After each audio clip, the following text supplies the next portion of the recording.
Bonjour à tous, j'espère que vous allez bien. Je vous retrouve enfin aujourd'hui pour vous donner les nouvelles de cette année. Parce que du coup, j'avoue, j'ai délaissé YouTube pendant toute mon année de formation. Je vais vous en expliquer les raisons et puis je vais vous donner un petit peu des nouvelles brèves de toute mon année de formation et d'où j'en suis aujourd'hui. Et peut-être par la suite, je vous referai des vidéos dans lesquelles je détaillerai un petit peu plus l'année de formation, etc. Pour commencer, je vais vous expliquer pourquoi j'ai pas continué YouTube pendant ma formation. Il y a différentes raisons, mais la grosse et principale raison, c'est parce que dans ma classe, il y avait des personnes pas forcément bienveillantes, et pourtant, c'est une des valeurs les plus importantes quand on veut être auxiliaire de puériculture, malheureusement. C'est pas donné à tout le monde, et donc ces filles-là avaient trouvé mon compte Instagram et s'amusaient à rigoler, à regarder toutes les photos, et à se marrer, à regarder les vidéos, etc. Et du coup, j'ai pas voulu continuer à leur donner du contenu pendant toute cette année. J'ai préféré attendre la fin de la formation, prendre un petit peu de recul sur tout ça, prendre le temps d'apprécier ma formation et de pas me prendre la tête avec des broutilles comme ça. Du coup, c'est la grande raison pour laquelle j'ai pas continué pendant cette année-là et pendant toute l'année, j'ai un petit peu douté de savoir si oui ou non je reviendrai sur YouTube. La décision définitive n'est pas prise, je sais pas trop, je pense que je vais essayer de revenir un petit peu, mais je vous promets rien sur la durée. En tout cas, ça va être un test.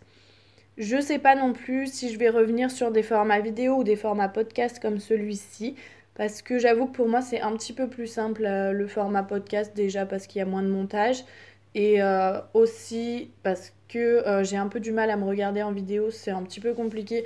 Enfin, je sais pas si tous les youtubeurs sont dans ce cas-là, mais en tout cas pour moi personnellement c'est un exercice pas toujours très simple, c'est difficile de monter une vidéo en voyant sa tronche et en écoutant sa voix pendant une heure. Donc du coup, voilà, je pense que j'alternerai peut-être des formats podcast quand il n'y a pas besoin d'images, peut-être des formats images. N'hésitez pas à me laisser des commentaires en tout cas pour me dire ce que vous préférez. Il y a des grandes chances que le format vidéo prime pour vous, mais c'est vrai que des fois en fait j'ai rien à montrer, j'ai juste à discuter et à raconter des choses. Et personnellement, moi j'avoue que le format podcast c'est quelque chose sur lequel je me tourne de plus en plus parce qu'on peut faire quelque chose en même temps.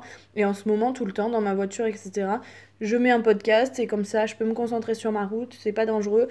Et ça me permet d'écouter tout ça et de pas trop perdre de temps parce que quand je suis sur YouTube, j'avoue que je peux m'y perdre pendant des heures à regarder des vidéos. Donc pour ça, affaire à suivre, on verra bien. Je pense qu'il y a des vidéos de toute façon que je suis obligée de faire physiquement, donc je reviendrai physiquement, mais il y en a d'autres sur lesquelles peut-être je peux juste passer par la parole. Donc je vais y réfléchir. Ensuite, du coup pour vous faire un point sur mon année de formation, beaucoup me suivent sur Instagram. Je vous mets toujours le lien en barre d'infos. Vous pourrez toujours le rejoindre parce que là-bas j'y suis toujours autant active. Et donc beaucoup ont suivi mon année de formation en direct via Instagram. Mais du coup, ici, vous aurez un petit topo et vous aurez une mise à jour de tout ce qui s'est passé en plus d'un an maintenant. Donc là, à l'heure qu'il est, je suis diplômée auxiliaire de puériculture depuis le mois de juillet. Tout s'est très bien passé, j'ai obtenu mon diplôme avec des très bonnes notes. Tous mes stages se sont extrêmement bien passés. En tout cas, voilà, rien à dire là-dessus. La formation, pour moi, ça s'est très bien passé.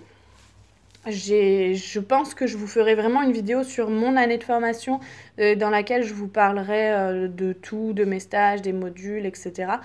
Mais voilà, en tout cas de ce côté-là, rien à signaler, tout va très bien, je suis diplômée et je suis actuellement à la recherche d'un emploi. Ça commence à se décanter, c'est pareil, tout ça c'est des nouvelles que je donne sur Instagram en temps et en heure quand je le sais. Donc pour l'instant, je ne préfère rien dire et ne pas trop m'avancer ici parce que rien n'est sûr. Et donc voilà, donc là je suis à la recherche d'un emploi. Avec un peu de chance, ça va se décanter au mois de janvier.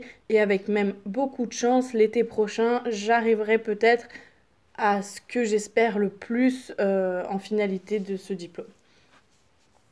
Ensuite, quel point j'aborde? Donc mon année complète pour vous faire aussi donc un petit récap et surtout pour vous expliquer les autres raisons de mon absence parce que ce n'était pas lié seulement à quelques petites personnes assez immatures on va dire parce que sinon ce serait dommage quand même d'arrêter de produire du contenu juste à cause de ça.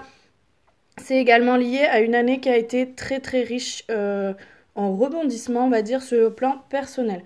Mon année de formation, elle m'a apporté énormément de choses en termes de professionnalisme et en termes de connaissances, mais également sur le plan personnel. Pour ma part, je trouve que c'était une année qui m'a énormément enrichie, qui m'a permis de prendre de grosses décisions, qui m'a fait vraiment grandir, qui m'a clairement changé. J'en ai souvent parlé sur Instagram, un petit peu à chaud. Vous pourrez retrouver les publications si vous voulez.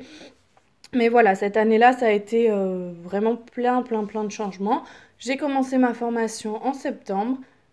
Au début, ça a été difficile, notamment face à des comportements comme ceux dont je vous parlais tout à l'heure, qui manquaient un petit peu de maturité parce que j'ai eu beaucoup de mal à accepter ça et à accepter qu'on nous demande d'être bienveillant, d'être tolérant, de faire attention à l'autre et de ne pas juger les parents, etc.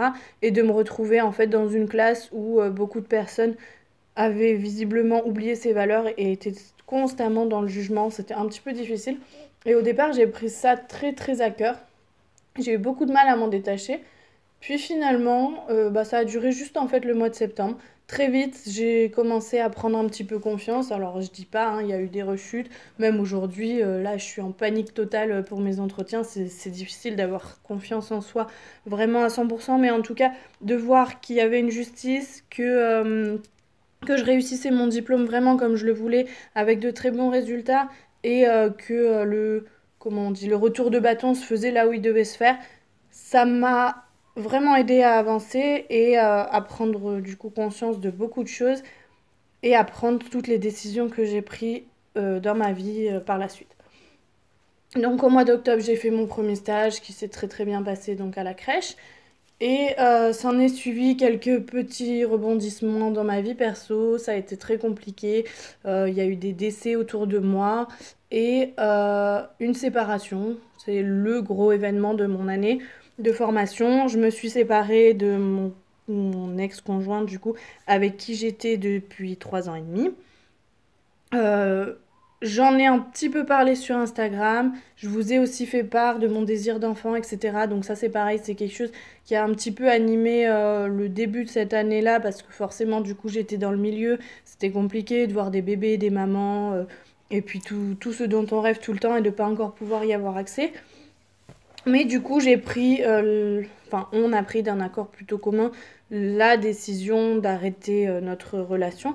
Donc du coup, je me suis séparée pendant cette année de formation.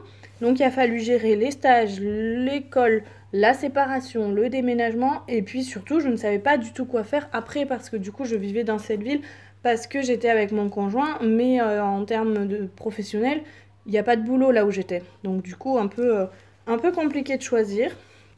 Dans tout ça, j'ai eu beaucoup de bébés autour de moi, des amis qui ont accouché, ma sœur qui a eu un bébé, donc je suis devenue tata, ma meilleure amie qui a eu un bébé, je suis devenue marraine. Et ça a été des événements très importants dans cette année, très positifs, qui m'ont apporté énormément. Et ça va avec tout le reste, en fait, vraiment, cette année de formation, malgré qu'il y ait eu cette rupture, des décès, etc., et ben, je me suis vraiment bien relevée et j'ai vécu aussi des moments très forts. Et je remercie la vie, j'ai remercié la vie à la fin de ma formation, donc au mois de juillet, de tout ce qu'elle m'a apporté. Et vraiment, c'était un tremplin immense dans ma vie, cette formation. Je pense pas que ça soit lié seulement à ça. Mais en tout cas, moi, j'associe un petit peu tout ensemble parce que ça m'a permis vraiment de grandir, de changer, de prendre du recul sur la vie, sur les choses, sur les gens, d'être beaucoup moins dans le jugement, d'être beaucoup plus tolérante et de comprendre beaucoup de fonctionnements chez les parents, chez les enfants, etc. Mais tout ça, je pense que je vous en parlerai un petit peu plus en détail dans une vidéo parce que du coup, je pense que je vais vous faire un retour plus précis sur mon année de formation pas à pas.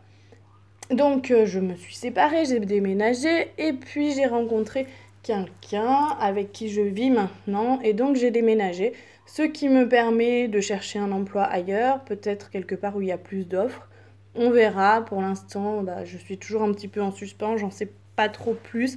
En tout cas, dans les jours à venir, j'en saurai certainement plus, donc n'hésitez pas à venir me suivre sur Instagram pour savoir un petit peu où j'en suis. Et voilà. Tout ça, c'est le gros des nouvelles pour cette année. Pour le reste, Je vais essayer de vous faire des vidéos. Je n'oublie pas qu'il faut que je vous fasse le retour sur mon haul pour vous dire le matériel qui m'a servi. J'essaierai aussi donc de vous faire vraiment un retour sur mon année de formation pas à pas. Les conseils pour la formation, peut-être j'essaierai de vous reparler de tous mes stages un par un, des modules un par un si vous le souhaitez. En tout cas, n'hésitez pas à me dire ce dont vous avez besoin en commentaire, me donner des idées de vidéos s'il y a des vidéos que vous voulez que je fasse en priorité. J'essaierai de le faire. À côté de ça, je réponds toujours à toutes vos questions sur Instagram. J'ai mis la FAQ en story à la une, donc si vous voulez voir un petit peu toutes les questions qui ont déjà été posées, auxquelles j'ai essayé de répondre, c'est déjà fait. Je pense que je referai une FAQ aussi sur YouTube parce que j'ai accumulé un gros nombre de questions en un an d'absence ici. Donc du coup, n'hésitez pas, toutes vos questions, toutes vos idées de vidéos, vous pouvez me les donner ici ou sur Instagram et j'essaierai de répondre au mieux à toutes vos demandes. Pour cette vidéo, c'est fini parce que j'ai déjà blablaté pendant 11 minutes et c'est un peu long. Toutes les photos que vous avez vues, c'est un petit peu donc le résumé de mon année, les temps forts de mon année, en tout cas en rapport avec le métier. Je vous ai pas tout mis, mais au moins ce qui a un rapport avec mon année de formation. Moi, je vous laisse. Je vous dis à très vite, je l'espère. N'hésitez pas en tout cas à me rejoindre sur les réseaux. Tout est en barre d'infos. Je vous fais des bisous et je vous dis à très vite.